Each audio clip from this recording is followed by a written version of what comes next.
Hablemos de los mercados, veía que te acomodabas. Sí, y me estoy poniendo elegante para hablar de para los mercados. hablar de esto, que hay que resistir 3 días más, 3 ruedas más específicamente, es lo que le toca al equipo económico. Muchísima atención ayer, nada que sorprenda, algo que se veía venir. 1.495 había cerrado el dólar el lunes, ayer llegó al techo de la banda tal como se esperaba.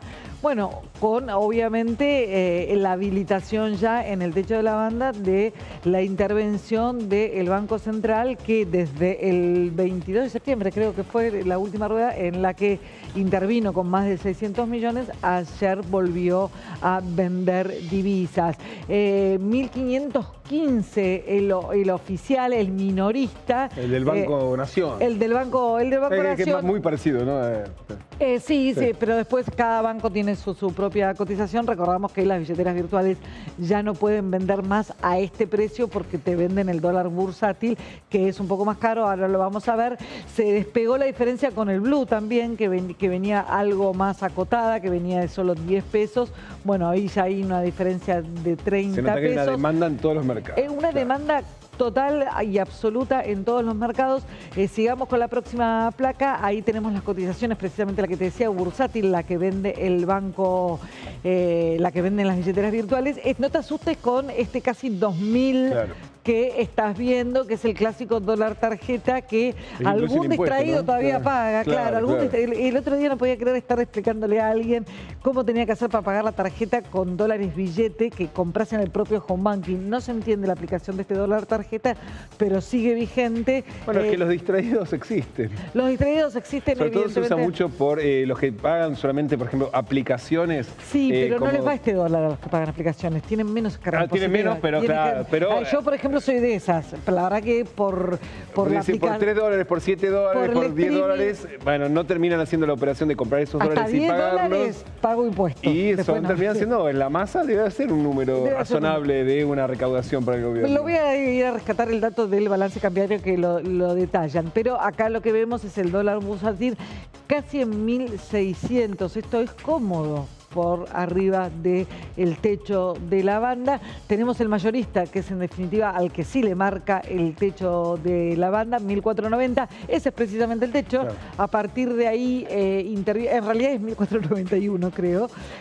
A partir de ahí está habilitado el Banco Central ya a intervenir. Se asume que con los dólares del Fondo Monetario.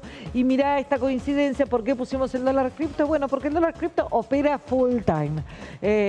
Y está el dólar cripto en línea con los bursátiles. Acá la enorme presión viene ya de la mano de no tanto qué pasa el domingo, sino qué hace el gobierno con el resultado del domingo.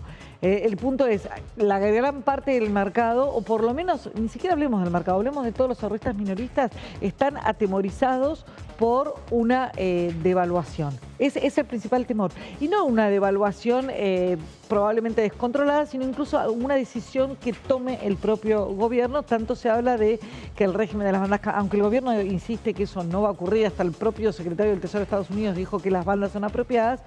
Bueno, hay muchísima incertidumbre respecto de qué pasa el domingo, el lunes mejor dicho, gane o pierde el gobierno, va más allá del escenario político. Obviamente, si pierde las elecciones, se presume que va a haber mucha más presión y mucha más tensión y el gobierno va a estar mucho más forzado a hacer algo que probablemente tendría más margen para no hacer si no quiere que si pierde las elecciones. Pero aún así la duda está que incluso ganando el gobierno puede llegar a tocar el techo de la banda y eso puede llegar a implicar, aunque no necesariamente, mayor presión sobre el dólar. Hay un dato que hoy está en todos los diarios y que viene circulando desde hace unos días que es, bueno, ¿cuánto se dolarizó la economía en los últimos meses, en las últimas semanas?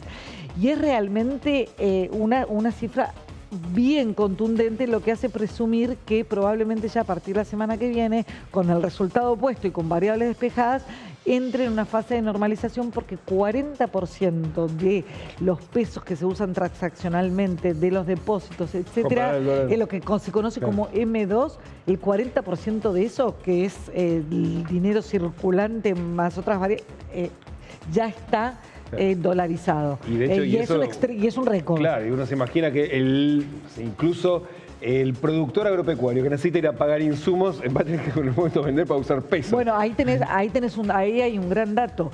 En todo octubre se estima que el campo habrá liquidado 500 millones de dólares. Es absolutamente nada para lo que es esta época del año, pero en términos generales es una cifra muy, muy baja. Porque obviamente hoy en el mercado, a pesar de que hay una tasa de interés muy atractiva para quedarse en pesos o para incluso vender dólares y apostar al peso, hoy en el mercado nadie nadie suelta un dólar. Bueno, esa es la típica tensión de la Argentina, que es, bueno, me escondo en el dólar hasta ver qué pasa. Hasta ver qué pasa. Era previsible esta ola dolarizadora en las previas a las elecciones. Se anticipó mucho para el gobierno esta situación y por eso llega tan con la lengua afuera. De hecho, desde la derrota en la provincia de Buenos Aires, tenés casi 2 meses de precisamente esta tensión cambiaria que fue muy prematura. Y pensar que venía mucho antes, mucho antes, la presión arrancó en julio, con lo cual realmente tuviste unos 3 meses de un baile en el mercado importante. Un dato alentador desde la perspectiva de la estabilidad económica y particularmente para el gobierno, no en términos electorales, sino en términos económicos, es que la dolarización no se traduce en ningún tipo de desconfianza en el sistema o en las medidas que pueda llegar a tomar el gobierno fuera de la caja o concretamente hay una dolarización muy importante que queda en los bancos. Claro. No se desconfía del sistema bancario como en otras épocas, que era sacar y llevar el colchón, poner la duda. Como 2023, como en 2023 o como 2019. El miedo a un corralón. Sin llegar nunca, desde 2001, todos estos últimos años, sin llegar nunca a la situación de una corrida bancaria, porque no hubo situación de corrida bancaria, sí hubo muchas etapas en el que el retiro del depósito será muy marcado. Sin ir más lejos, los depósitos en el sistema financiero, los depósitos en dólares, estamos hablando, en 2023 quedaron en menos de 15.000 millones de dólares. Hoy están en 35.000 millones de dólares, lo cual es un récord absoluto, incluso superando el blanqueo del año pasado.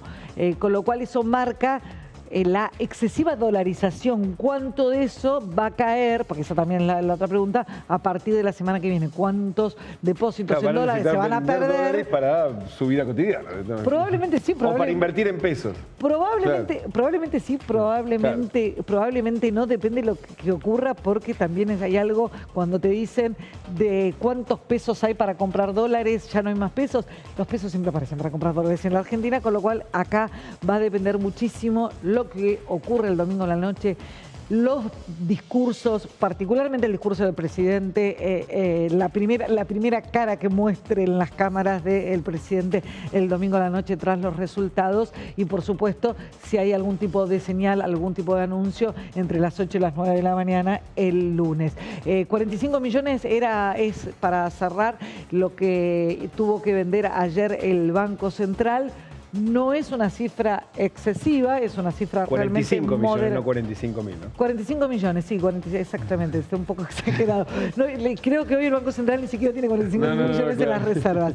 45 millones es lo que tuvo que vender el Central. Es una cifra muy acotada. El punto es que hoy cuánto va a tener que vender, porque en la anterior oleada de intervención, después del 7 de septiembre, arrancó con una cifra chiquita y terminó un viernes con casi 700 millones.